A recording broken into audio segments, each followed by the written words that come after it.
Tan হয়ে যায় হাতের সাথে ফেসের কালার। হাই, কি গো, খুব গরম পড়েছে তাই না? তো গরমে নাইকাতে চলছে না, শেষই হয়ে গেছে। চলছে এখন সেল। তো সেল চলছে আর আমি কিছু কিনবো না, সেটা হতে পারে? তো আমি কয়েকটা জিনিস কিনেছি, ওইগুলোই তোমাদের সাথে শেয়ার করবো। আমার কাছে মাইক নেই, তো যদি একটু সাউন্ডের প্রবলেম হয় তো অ্যাডজাস্ট করে নিও।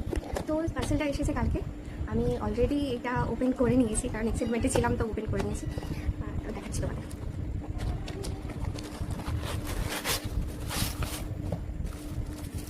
তো এখানে আছে, প্রথমে আছে একটা ফেস ওয়াশ।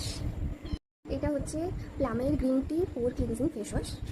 এটা অয়েলি অ্যাকনি প্রোন স্কিনের জন্য। এটা আমি রিসেন্টলি ইউজ করছি, বাট আগে আমি এই ফেস ওয়াশটা ইউজ করতাম না। অলরেডি এর ছোটো প্যাকটা আমি ট্রাই করে নিয়েছি, এটা আমাকে শ্যুট করছে। যদি আমার একটু সেন্সিটিভ স্কিন, একটু অ্যাকনি প্রোন স্কিন, তো এটা এখন ভালোই যায়, আমার ভালোই লাগে এটা। নেক্সট আছে এই স্যুপটা, আমি অনেকদিন ধরে দেখছিলাম এই স্যুপটা ভালো রিভিউ দেখেছি, রিভিউ ভালো।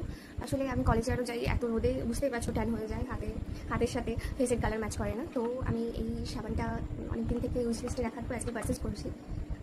এটা হচ্ছে এথিক্লো সোপ। স্পেশালি এটা ডিপেন্ড করে ট্যানিংয়ের জন্যই, ট্যানিংয়ে এটা ভালো কাজ করে। তো এটা ফার্স্ট টাইম পারচেস করেছি, রিভিউ দেখেছি, রিভিউ খুব ভালো।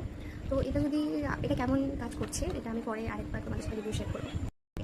এটা অলরেডি একটা প্যাক হয়ে এসেছিলো, বাট আমি ওটা ছেড়ে দিয়েছি জাস্ট চেক করার জন্য। এটা হচ্ছে ফেসেস ক্যানেটের ম্যাগনেটাইজ কাজল। তো এই কাজলটা 190 টাকার মতো ছিল, আমি এটা পেয়েছি 129 টাকায়, বুঝলে কতটা ডিসকাউন্ট।